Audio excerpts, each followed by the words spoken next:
Hello, world. Hoping that wherever you are, you're having a good morning, a good afternoon, a good evening, whatever you've got.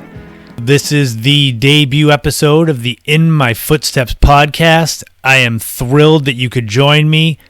My name is Christopher Setterland. I'm going to try to give you a little bit of an escape from the world. We're going to have a little bit of interesting history tidbits, New England travel, where to go, what to see, when the time is right.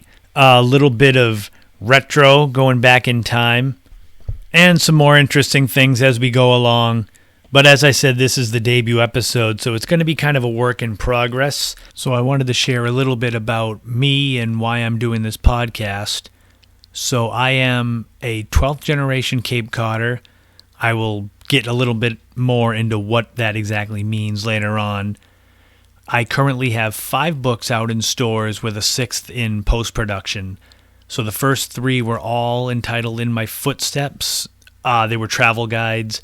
They included Cape Cod and Nantucket and Martha's Vineyard.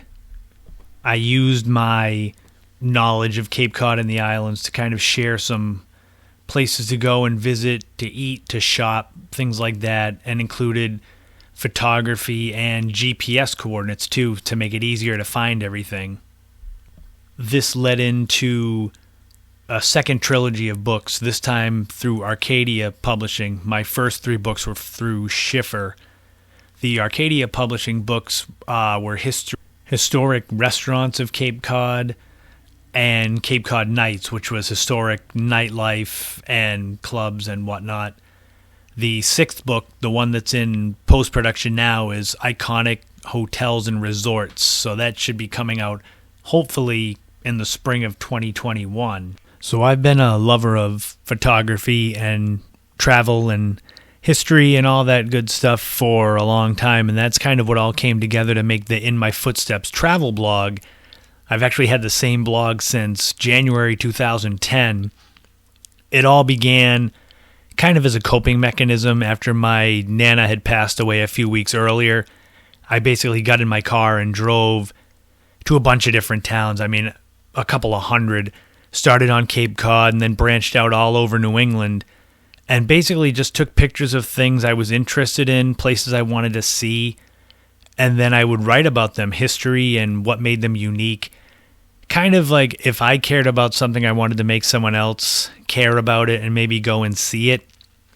So that was kind of the genesis of all of this that has come since, all the books and everything. The irony was that when I first started doing this travel blog, gas was over $4 a gallon, and I had a Jeep, which was getting a whopping 18 miles a gallon. So as I started driving from Cape Cod up into New Hampshire and Maine, it was a lot of money, so I had to actually get a new car just to support the travel blog that really didn't make any money for me. It was quite a good creative endeavor for me. I became a bit of a amateur historian as I started doing some writing for the Travel Channel, Cape Cod Magazine, Cape Cod Life Magazine, CapeCod.com. It was fun to research things that I wasn't particularly interested in as a kid and share that with a surprisingly captivated audience. I never was much of a public speaker. I was way more of an introvert growing up. But having books that got released, I ended up having to do events, speaking engagements at libraries and bookstores and clubs and that whatnot. And it actually forced me to come out of my shell and have to learn how to speak to groups, which I never thought I'd be doing. And it actually got easier. I was surprised how much people were interested in what I had to offer as far as information. So over time, these pieces that I wrote about Cape Cod, Massachusetts, New England history, I did a little playoff on the In My Footsteps was always, I wouldn't write about a spot that I hadn't physically been to. So the historical stories became in their footsteps because I obviously didn't walk around in 1870 and see these things. So I thought it was a neat little playoff on the blog that I have. So that was where the title for the history pieces came from. And also on this podcast, there's going to be some New England travel reviews. That comes straight from the In My Footsteps blog. I've been to hundreds of cities and towns in New England and some more in the eastern United States. And I just want to share things that I've seen, things that might interest people. People may not know about some of these little out-of-the-way places, and it might help small businesses and things like that, especially in this day and age. So I'm hoping to help in that manner. But it's not going to be all history and travel. So I grew up in the 1980s, and obviously a lot of that retro culture is now back in style, 80s and 90s. So in addition to the travel and some of the historical stuff that's interesting, I'm also going to have a little bit of the nostalgia, a trip down memory lane where I'll talk about something interesting from the 80s or 90s that is sure to jog the memories of a lot of people my age and maybe freak out some people that are younger that can't believe that things like that actually occurred or used to exist. Things like rotary telephones that I remember. And as the episodes go on, there's going to be other segments that are going to be added, but I'll keep those under wraps as I start to branch out. But enough about that. So this is called In My Footsteps, so let's take a walk. Welcome to the first installment of the In Their Footsteps segment of the podcast. This is basically going to be a walk through history, whether it's Cape Cod, New England, anywhere. But this will be where I kind of discuss some interesting people, places, events. They don't always have to be super serious, but this is kind of the beginning. As I said before, I'm a 12th generation Cape Codder. So what exactly does that mean, and how do I know that? My family is the Doane family. My Nana on my father's side, she was the last of the actual people to carry the Doane name. So Doris Doane Souza, she married into the Setterland family, so that's why there's no actual last name Doane left in the family. The first generation of my family, the first link in the chain to actually live on Cape Cod, was a man named John Doane, a pretty common name, especially coming from England. So John Doane was my 9th great-grandfather. He was born apparently in the small village of Alvechurch in the Bromsgrove district of Worcestershire, England, on May 28, 1592. And in his early years, he worked as a cordwainer, which is basically a shoemaker. And to show you how common the John Doane name was, he actually had another John Doane that lived basically in the same town, but he was a white baker, basically a bread man. So John Doane lived in England for most of his life, but he sailed to America likely aboard the ship called the Handmaid in August of 1630. That was the last pilgrim ship that left England during the Puritan Great Migration period of 1620 to 1640, about there. When he arrived in Plymouth, he was immediately seen as someone of high respect. He earned the term Mr., which I guess was kind of special back then. In 1634, only a few years after he got to the Plymouth colony, he was made a deacon of the Plymouth church, and that's where his name Deacon John Doane came from. He had 5 children with his wife Anne: Lydia, Abigail, John, Ephraim, and Daniel. Daniel Doane is the one that continues my tree. He would be my 8th great-grandfather. John Doane was also elected to the Council of Assistants to the Governor when he got there, along with Captain Miles Standish, William Bradford, Stephen Hopkins, William Gilson, John Alden, and John Howland. Back then, when they had the governor, especially in the 1630s, they were basically voted on every year. So William Bradford was governor several times, also John Carver and Thomas Prence. John Doane was never governor of Plymouth, though. When the Doane family got to Eastham, they were granted some land on Salt Pond, approximately 200 acres of farmland. That became the Doane homestead, and that's where Deacon John Doane and the family lived for the next 3 decades or so. He died February 21st, 1685, just shy of his 93rd birthday. And living to be 93 back in the 1600s would probably be like living to be 150 these days. So he lived a very, very long life. And he was buried in the Cemetery Cove Burying Ground, which is right on Route 6 in Eastham, on your way towards the National Seashore, which is the irony is that the Cape Cod National Seashore, a lot of that land was the Doane homestead. If you drive and go past the Salt Pond Visitors Center, it's a mile maybe down. On the right-hand side is Doane Rock, which is a big glacial boulder. The people don't usually go down behind it. It's another half mile maybe. It's an easy walk to get to a spot that's called the Doane Homestead. It's got a monument there. It also has, I don't know if it's the outline of the actual foundation of the home, because there's no real remains of it, but there's a marker, and it shows where it would have overlooked the ocean. And if you go to the Cove Burying Ground, he's buried in there. Deacon John Doane is actually buried in the cemetery, but they don't know where. So basically, he's got a big stone in the middle of it that just mentions who he is, who he was. And surrounding him is the other Doanes. Daniel Doane, my 8th great-grandfather, is in there. He may not be as well known as some of the other later pilgrims that came through Plymouth County, but Deacon John Doane was definitely important when it came to Cape Cod and the Outer Cape, the establishment of Eastham, and he's my bloodline. So that naturally he weighs a little more importantly to me.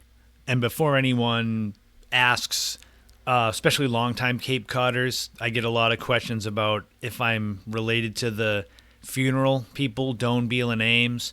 And I can say in all honesty, I have no idea. Another one is Seth Doane, who is a correspondent for CBS International. He's usually stationed over in China, I believe. He's another one that I don't know if we're related, although I have reached out and tried.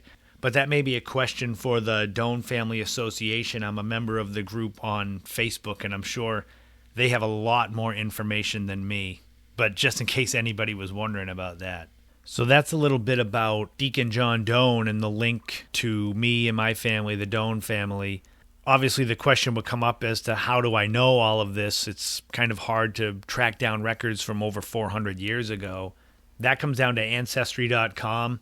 Was a lifesaver. I don't know if any of you have ever gone on Ancestry and done. They do 2-week free trials. I don't know if any of you have ever tried that. Basically, you start with yourself and you start to create your tree. You can put siblings, parents, grandparents. Most people know those things. And a cool thing happens when you start to put that in. You get the little hints. They're like leaves on the tree. And you click on them, and you'll start to see records and documents and other people's trees that you can kind of piece into your own. It's like stitching together a quilt. And that's how it happened for me. Deacon John Doane, I'm not special in being related to him. Someone who came across on one of the pilgrim ships and docked in Plymouth Colony, he's got lots of relatives. It's a huge spider web of people. Finding connections to him was very easy. And you start to go back and back and back. And before you know it, you've gone back 12 generations.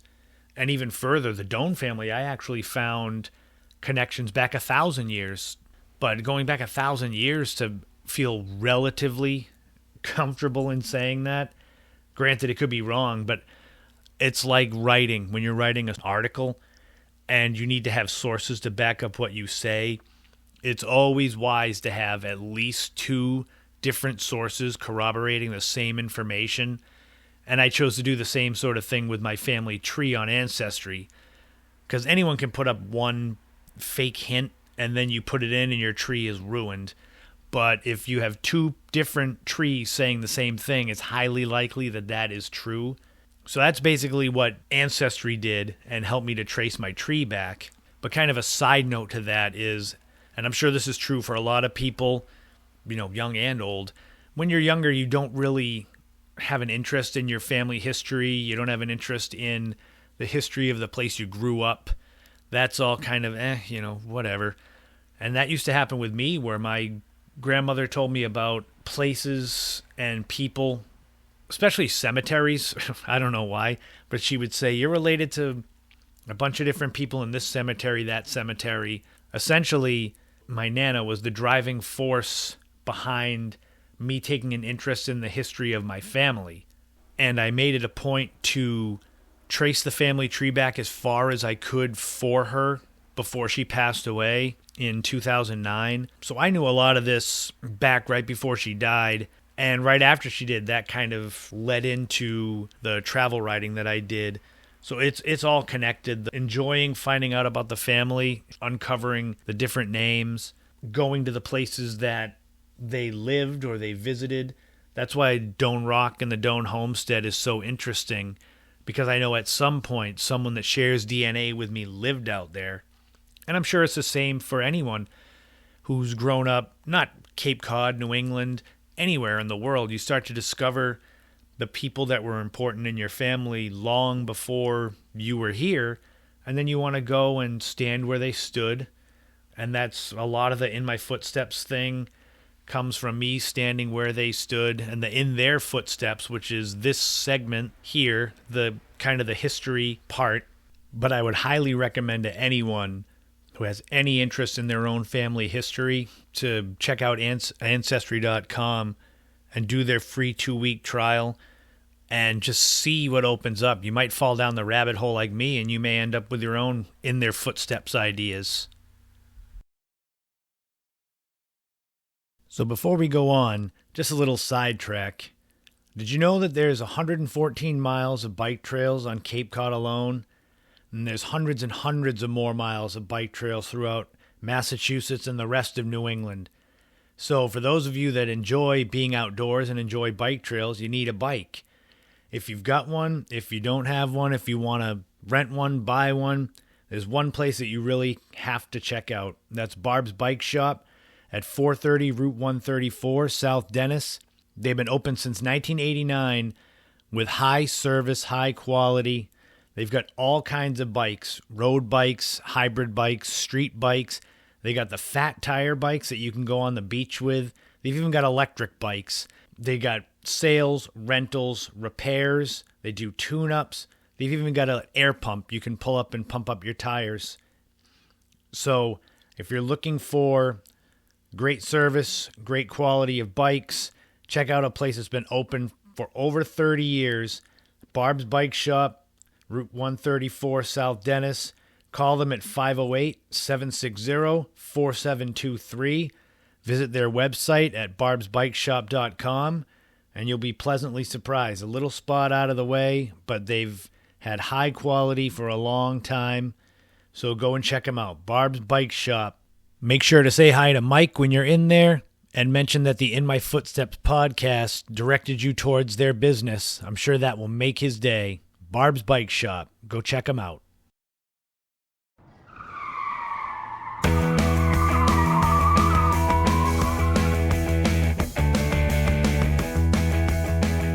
All right, it's road trip time. So this is going to be the first in a series of segments showcasing some of the best places to visit in New England and eventually beyond for travel. This was how everything got started in 2010 with my In My Footsteps travel blog, where I would go visit different towns across New England and find places to photograph, to check out, to explore. And I would share the photos and the descriptions of the places that I saw. And it was one of those things that if people enjoyed it and ended up going there, that's great. If not, it was a creative outlet that I really enjoyed, just sharing about my home and the regions around it. I've always loved the idea of the road trip. Everyone loves travel, so that's not really special. I can't say, oh, I love to travel, and it's a big shock.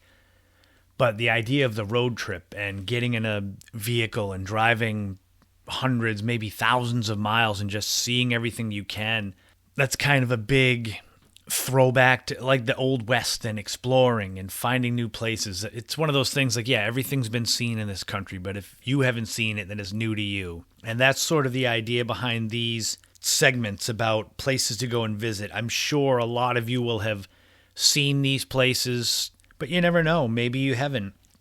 So last year, basically about a year ago, I did my biggest road trip, and it was over 6 days, and it was 2,100 miles. I went out through western Massachusetts into New York and down south into Pennsylvania, West Virginia, all the way down into North Carolina and the Outer Banks. So the first spot that I'm going to share with you was the first stop on that trip, actually. And it's out in the Berkshires of western Massachusetts, and that's the small town of Stockbridge. The Berkshires are an amazing place to visit, especially this time of year. Well, it might be a little past peak fall foliage. The Berkshires, in addition to Stockbridge, they include the towns like Pittsfield and Adams and Florida. I had to go visit Florida when I was out there. And there's also the Mohawk Trail, which is at least 60-mile stretch of road. It was an old Native American trail, and it's got these amazing twists and turns and hills. It actually begins in the Hudson River Valley in New York, and it extends all the way east, roughly around Pittsfield, which is in central Massachusetts. But Stockbridge is one of the towns out there in the Berkshires. It's small. It's got a population of 1,960 people. That's as of 2018. But it's this small town it's got the mountain town feel to it. It has the classic Main Street, one of those that you can walk down, and there's a general store, and it's just tree lined. The first place I would recommend to visit is the Norman Rockwell Museum. That's on 9 Glendale Road. Norman Rockwell, he's one of those guys. He's an illustrator, a painter. If you don't know his name, you would know his work. He contributed covers for the Saturday Evening Post. It was like classic American life. You would see these paintings. If you look him up, Google him, you'll see these paintings. You'll be like, oh, yeah. They look like an old Christmas card. Some of them do, at least. But the museum has a lot of examples of his work. It's got his studio overlooking the hills of the Berkshires, which is really neat to see like the vantage point that he had. Ironically, Rockwell didn't move to Stockbridge until 1953, long after his prime of his work, and that was actually due to the proximity of a psychiatric hospital for his wife, and he actually went there too, which is kind of sad that he would paint these scenes of beauty and happiness, but he claimed that he never really lived his own. I would definitely recommend, in this day and age that we're in, to check their website, nrm.org, for their schedule rather than just going there. If you're looking for a place to stay, a place to eat, you can get both at the Red Lion Inn. That's 30 Main Street. I found it just by walking on the Main Street. It's a classic sort of looking place. It was established in 1773, and it's a old school hotel. There's even a guest house called the Maple Glen. It's got fine dining, and it's been in the Fitzpatrick family since 1968. And a lot of famous people have stayed there, including presidents like Grover Cleveland, Teddy and Franklin Roosevelt, William McKinley and Calvin Coolidge, authors like Henry Wadsworth Longfellow and Nathaniel Hawthorne, and legendary musicians like Bob Dylan have stayed there. Final place that I wanted to mention is the National Shrine of Divine Mercy. I want to preface this by saying you don't have to be religious to go there. I did not go there looking to go to any religious services. I went because it's 350 acres of open land on a spot called Eden Hill, and it has these amazing views of the surrounding Berkshires. And there's also the architecture. A lot of churches have the great architecture inside and outside that make for amazing photographic backdrops. I find myself drawn to places like that, even though I don't go in to, worship. It's more or less a photographic opportunity. And the National Shrine of Divine Mercy, there's thousands of people that visit there annually, and I'm pretty sure that not all of them go to actually go to church. So anyway, you can go, and they're really cool about it. I went right up there and explained, you get a ticket, you park, and you just walk the grounds. And it's a really cool feel out in the Berkshires. I'm a big fan. I went out there and was able to just totally immerse myself in the scenery. So again, Stockbridge, it's got that small mountain town feel. and it's not that far. It's 130 miles from Boston, straight out on the Mass Pike, basically. And it's 150 miles from New York City. So it makes it not too much of a chore to get there from anywhere in New England, New York, Pennsylvania. Go to the stockbridgechamber.org, and they've got a list of great things to see. I mean, I've only just scratched the surface here. I don't want to give it all away. And I hope you enjoyed this road trip. There'll be more to come as we go across New England, and eventually someday expand beyond that into the surrounding states, and who knows how far it'll go.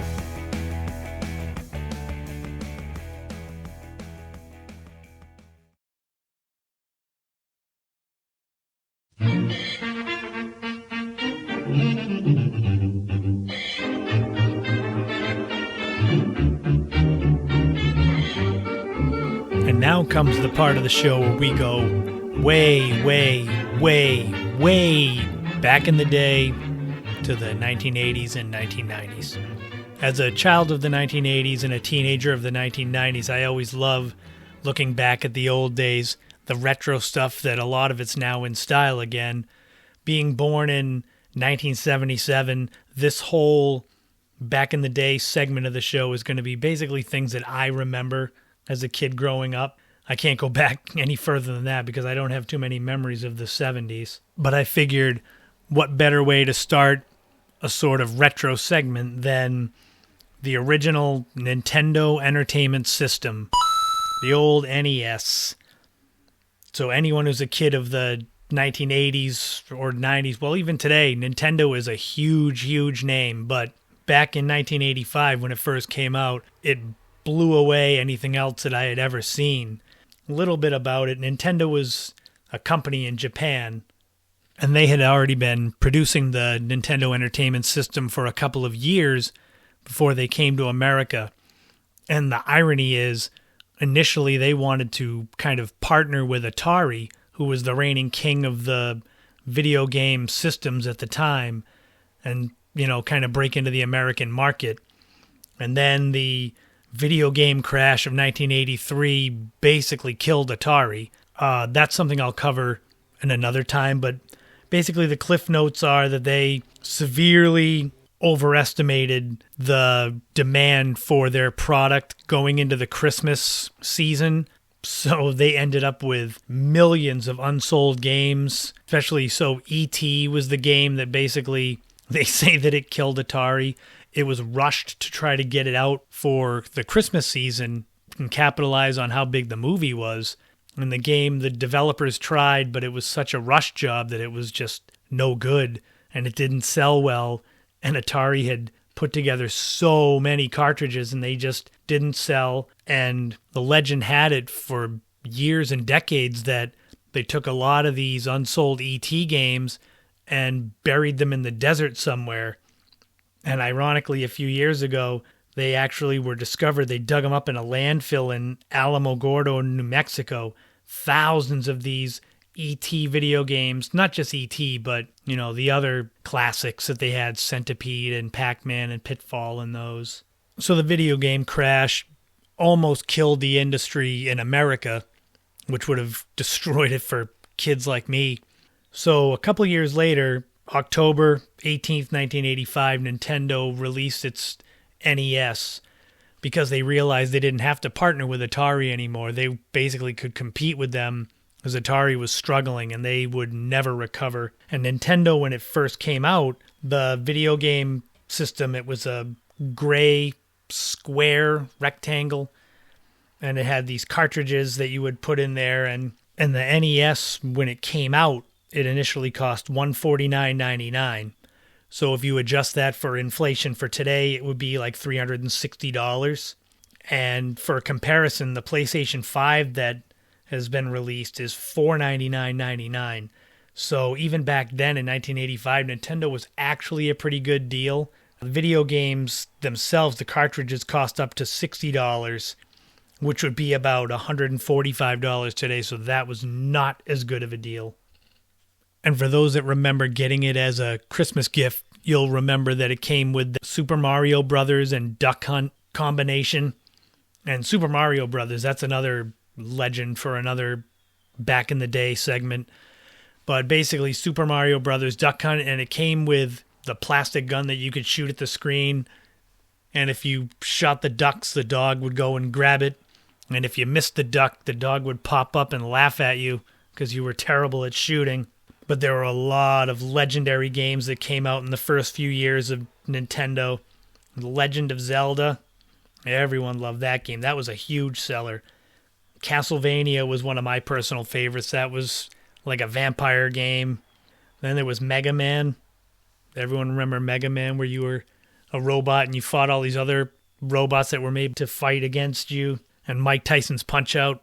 Mike Tyson's Punch-Out was one of those games that it was so much fun, but so hard to play because there was I wouldn't say no way to beat Mike Tyson, but when you got to the end, he would just flick you and you'd be dead.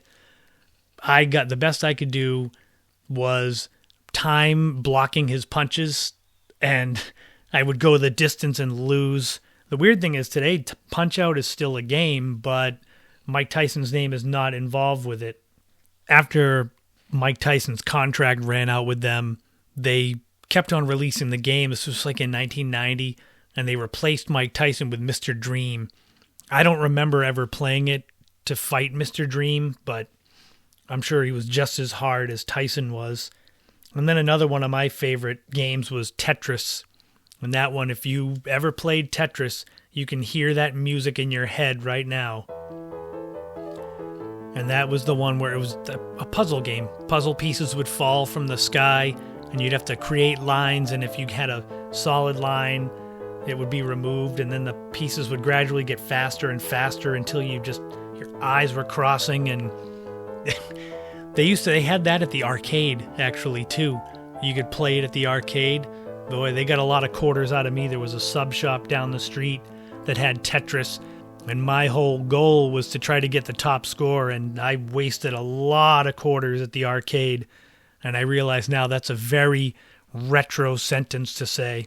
But the other things, as far as the video games themselves, those gray cartridges, I'm sure a lot of you that had the Nintendo remember if it didn't start right away, that you'd have to blow on the cartridge. It was sort of a magic. You just blow on the cartridge and put it in, and suddenly it would work. I grew up in a house with 5 kids, and even though we didn't play video games quite as much as the kids today do, there would still be a log jam at times to play games. And there'd be times when my mother and stepfather would, they tell you got to wait your turn, let your brother play or let your sisters play. And I remember there are times, not just me, but all the kids, but you'd get mad, and if you stomped your foot hard enough, the game would just eject and the game would be reset. That was a real fun way to get revenge on someone playing if you wanted to play the game. Later on, they came out with the Power Glove. I don't know if anyone remembers that. That was a bust. It was basically a controller that you wore on your hand. That was...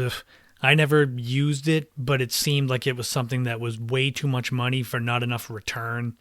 But the other big thing that came out at that time was the Nintendo Game Boy in 1989. That's something that I'll definitely do another segment on that, because that's something all on its own, to have a handheld video game. And then in 1991, the Super Nintendo came out, so the NES was basically rendered obsolete. Super Nintendo was the new big thing. But the legacy of Nintendo, the NES, still carries on to this day. Super Mario Brothers, they've made so many of those games, and it sold over 40 million copies as of 2010 for the NES itself, just that game. And it kind of came full circle in 2016 when Nintendo released that little miniature replica of the NES, and that had 30 games built into it. So it was incredible. That thing sold out so fast I couldn't even get it in time. It had Super Mario and Legend of Zelda and a bunch of other games. But yeah, for anyone that grew up in the 1980s into the early 90s, Nintendo was where it was at. Sega was good. I like the Sega Genesis more so than the Super NES, but it's, heads or tails, same thing. So yeah, what are your thoughts on the NES?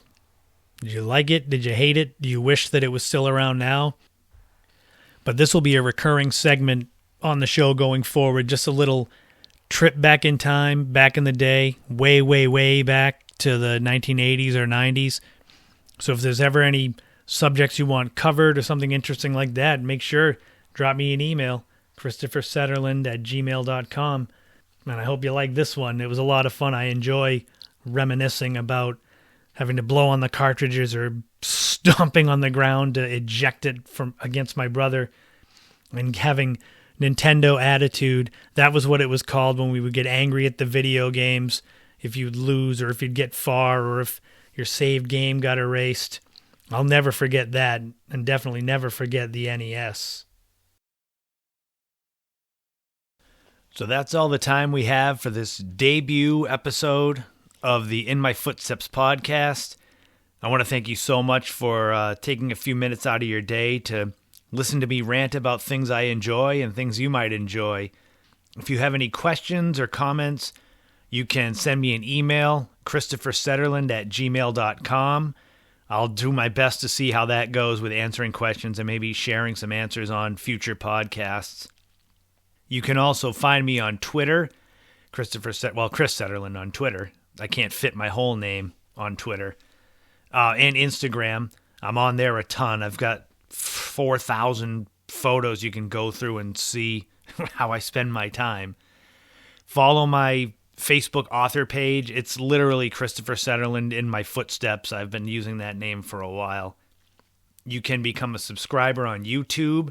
I do a lot of videos, mostly 4K travel videos. Those are pretty neat. You get kind of a cool view of Cape Cod, New England spots, but 4K HD is really good. It's like you're there.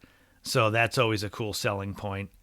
You can also go and check out my In My Footsteps, the original travel and lifestyle blog. That's on blogger.com. And of course, go to my website, christophersetterland.com. If you're interested in any of my first 5 books, they're available there. They're available at Amazon. You can also go to Schiffer Publishing or Arcadia Publishing to find them from the actual publisher. I wanted to give a big thank you to Amy Keller Jump. She's the one, old friend of mine, very talented graphic designer. She came up with the podcast logo that you see when you search for it.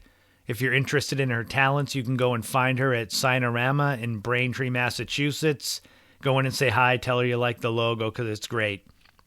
Another big thank you to DJ Williams for the show's intro and outro music, which is really cool. I found that on YouTube. You can go find his stuff on there as well. It's great. If you like it, go give him a shout. Join me again next time for episode 2. I'm hoping to do these every other week to start and then kind of seeing how the time frame works. If I can pull off once a week, eventually we'll go to that. But right now, shooting for every other week.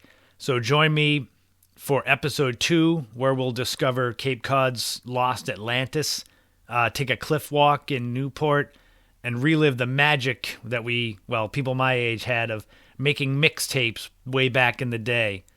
So thank you again for taking a walk in my footsteps. But remember, in life, create your own path. Thank you so much, and take care, everyone.